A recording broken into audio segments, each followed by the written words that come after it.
When creating an assignment in Canvas, you are able to turn on Plagiarism Review, which will give you a report for each student's submission to let you know what that particular paper has in common with previously submitted papers, online websites, journal articles, books, all that kind of stuff, so you can see for yourself if the student has cheated or not.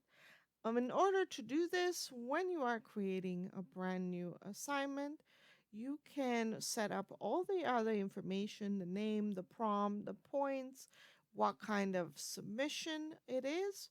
When you set up the online submission type, you will see that suddenly a section will appear below submission attempts called Plagiarism Review. This does not appear if, for example, you are using no submission or external tool.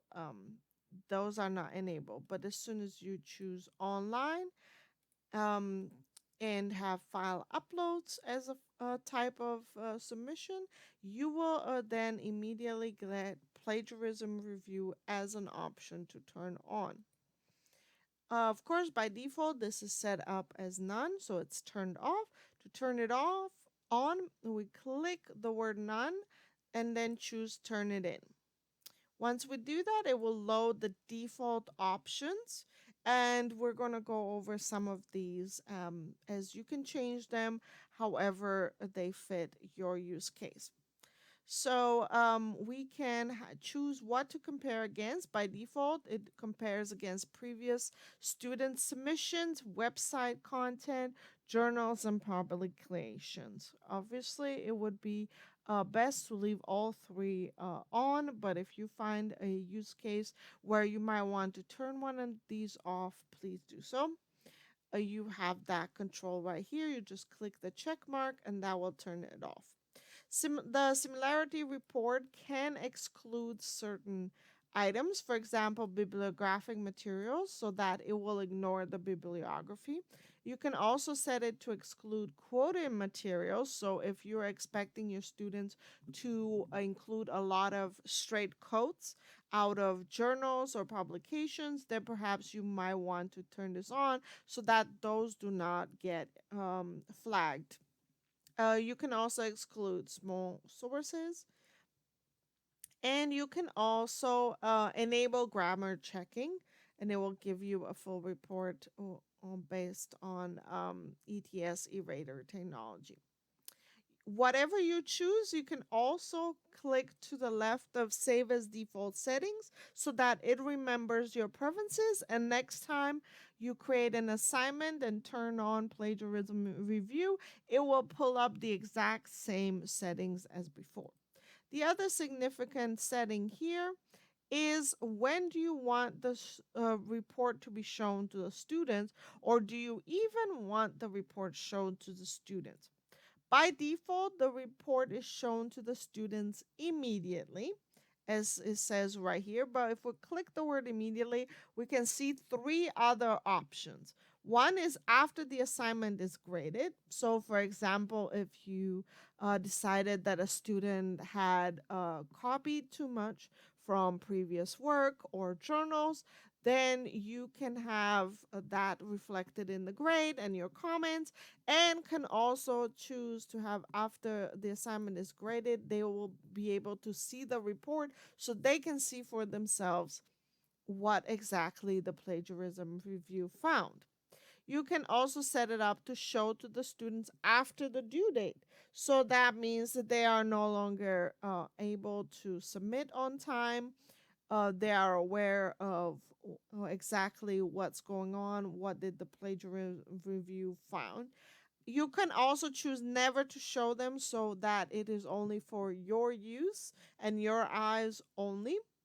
Of course, immediately can afford the students the ability to correct this and submit a more honest piece of work if you allow multiple submissions. We're going to leave it as immediately, but you have all those options available. Then you would go ahead and set up any group assignment, peer reviews, and date settings, as you need to, and then publish this assignment. So what do these reports look like? So let's go to an assignment that was already had submissions. So let's go to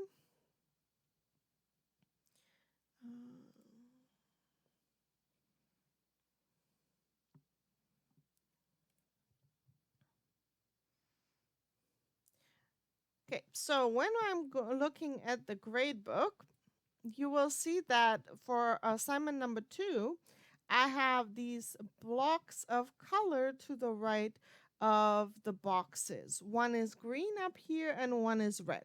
So the first place where you can find the plagiarism review is actually in the grade book. You will see color coded boxes depending on how high the percentage of copied material is in that particular assignment. Obviously, red means pretty high percentage. Green means very low percentage found to be found in other resources. Then, if we go to the assignment itself, so we're going to go to assignment 2. Then, in the speed grader itself, on the right hand side, when I click the speed grader, when I go to the student, so this is the first student, on the right hand side, it tells me the submitted files. That's the name of the file. And on the left, it shows me the percentage. When I click this 9%, it now opens the full report. So this is in the in here in the middle is what the student submitted. And on the right hand side, I have all these tools available. You can see that on the right hand side, let me make this bigger. On the right hand side, we have the number 9 in this red area. That is the percentage that we got. When we click that, we can see all the results right here. If we click the icon right below that, it will show all the sources, every single source, in order of percentage of content shared.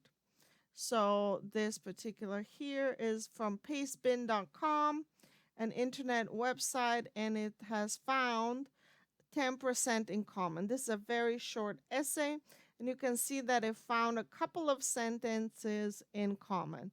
This is a randomly generated Latin text, so I wouldn't expect to have found too much content somewhere else.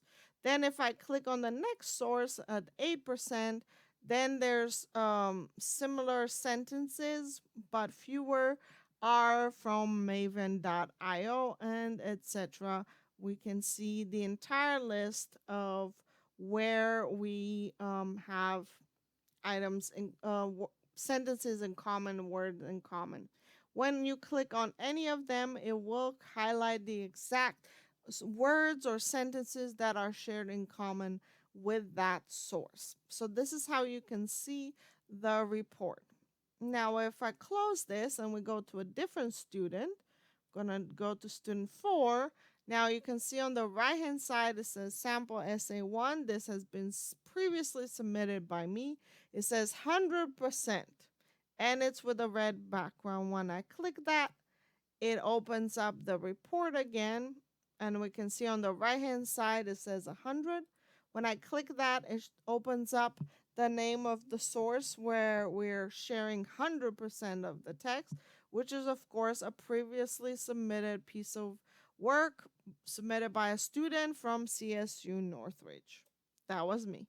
If we click the little opposite step ladder symbol right below the number, we will see all the sources. And again, pastebin.com shares several sentences in common. It looks like about 3 sentences together are being shared in common with pastebin.com. And then lipsum.com, which is the website where I got this random text from, is also sharing in common the quote and the translation of the quote in the beginning of a text, as well as some sentences. So we can see all the sources there. And that is how we can access the report for ourselves.